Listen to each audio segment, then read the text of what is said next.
There is in it the idea of the fall.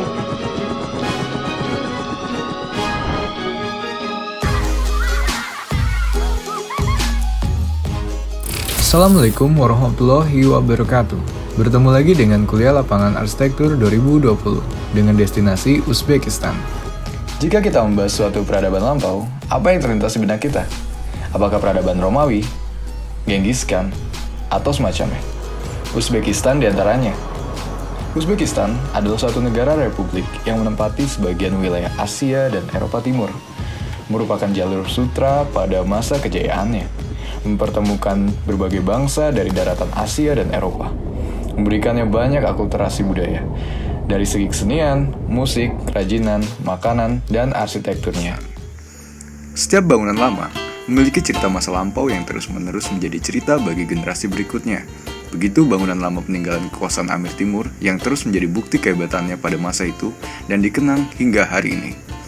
Mulai dari benteng yang megah dan kokoh hingga ke tempat peristirahatan terakhir yaitu makam. Pernah berpikir tentang pembangunan yang tak pernah selesai, seperti Sagrada Familia di Barcelona? Uzbekistan juga memilikinya. Bangunan itu adalah Shahi Zinda. Proyek pembangunan Shahi Zinda menjadi salah satu proyek pembangunan bangunan bersejarah yang terus berlanjut sampai sekarang. Shahi Zinda merupakan komplek pemakaman yang terkenal di kota Samarkand, Uzbekistan, yang terletak di sebelah selatan Bukit Afrosiyok, kota Samarkand, Uzbekistan. Dibangun sejak abad 11 sampai dengan 19 Masehi dan berisi sekitar 20 makam serta sebuah masjid peninggalan para tokoh yang tersusun dari bawah sampai ke atas. Karena proyek pembangunan yang terus berlanjut selama berabad-abad menghasilkan perpaduan yang menarik dari gaya arsitektural, metode, dan pengerjaan dekoratif karena telah berubah sepanjang zaman pembangunannya. Shahi Zinda secara keseluruhan terdiri dari 3 buah bagian. Bagian bawah adalah zona A yang terdiri dari pintu masuk dan masjid. Bagian tengah yang merupakan zona yang paling besar dan terdiri dari 11 buah bangunan peninggalan, serta sejumlah makam prajurit Amir Timur yang terpisah. Lalu bagian atas yang merupakan ikon dari kompleks makam ini, di mana terdapat Kusam Ibn Abbas Mausoleum. Shahi Zinda dalam bahasa Inggris berarti The Living King, yang ditujukan kepada Kusam Ibn Abbas, yang dalam sejarahnya merupakan sepupu Rasulullah SAW, yang dikatakan bahwa beliau meninggal sebagai tentara pada saat pengepungan Arab pertama Samarkand, tahun 77 Masehi. Kali ini, kami akan menjelaskan lebih mendalam mengenai objek amatan kami yaitu zona B Shahi Zinda, atau bagian tengah dari kompleks makam Shahi Zinda. Dalam zona B, terdapat 11 bangunan, di antaranya yang terkenal yaitu Tughlu Tekin Mausoleum, Amirzadeh, Shirin Biko Aqo Mausoleum, Satimuk Aqo Mausoleum, Usnat Ali Mausoleum, beberapa makam yang tidak diketahui serta terdapat sejumlah jajaran makam prajurit Amir Timur yang meninggal dalam peperangan di bagian paling atas menuju ke gerbang zona C.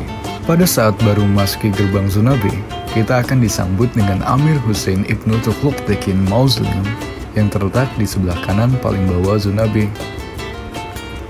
Tepat di depan Tughlu Tekin berdiri Amirzadeh Mausoleum. Bangunan makam pangeran ini pernah mengalami renovasi bertahap pada tahun 1386, namun pada bagian atapnya tetap dipertahankan keasliannya. Bangunan makam Satimuk Aqo yang merupakan keponakan dari Amir Timur. Bangunan ini dibangun pada tahun 1372. Makam Usnul Ali dibandingkan makam lainnya memiliki perbedaan dalam bentuk geometrisnya yang lebih elegan, yang dibangun oleh arsitek dari Nasaf di tahun 60 sampai dengan 70-an pada abad ke-14. Konstruksi yang digunakan mengacu pada periode pra-Mongol dan mengambil unsur-unsur gaya arsitektur Islam, di mana tipikalnya menggunakan bentuk persegi yang ditutup dengan kubah ganda dan digawangi dengan portal melengkung yang masing-masing berorientasi ke arah koridor. Di bawah ruang makam adalah ruang bawah tanah yang biasa disebut sardab, di mana kuburan yang sebenarnya berada. Begitu juga pada bagian kubah.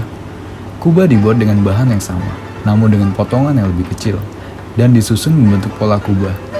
Pada dinding fasad, bangunan makam di Shahi Zinda menggunakan sejenis keramik dan pahatan dengan 3 jenis teknik, yaitu mozaik, majulika, dan terakota, yang biasanya membentuk corak bunga dan kalimat Al-Quran atau nama-nama beberapa tokoh dan menghindari bentuk-bentuk manusia ataupun hewan.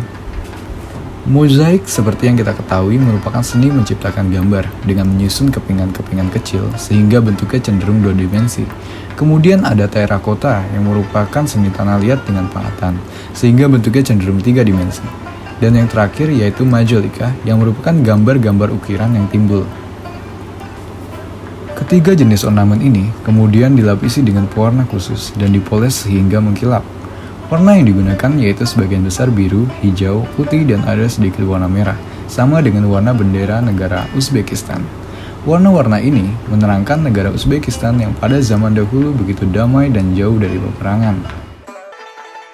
Terlepas dari semua cerita legenda itu, bangunan bersejarah ini mampu bertahan lama dan tetap memiliki bukti keberadaan yang nyata, bertahan melalui kerasnya cuaca, perang, dan bahkan kehancuran. Namun tetap, Sakizinda adalah sebuah pemakaman tempat peristirahatan bagi mereka yang terkenal dan yang tak dikenal. Pembangunan pemakaman baru terus berlanjut. Terima kasih sudah menyaksikan, semoga video kami dapat bermanfaat dan memberikan pelajaran maupun pengetahuan baru bagi arsitek dan calon arsitek dalam membuat karya-karya baru. Wassalamualaikum warahmatullahi wabarakatuh. Katakan rahmat.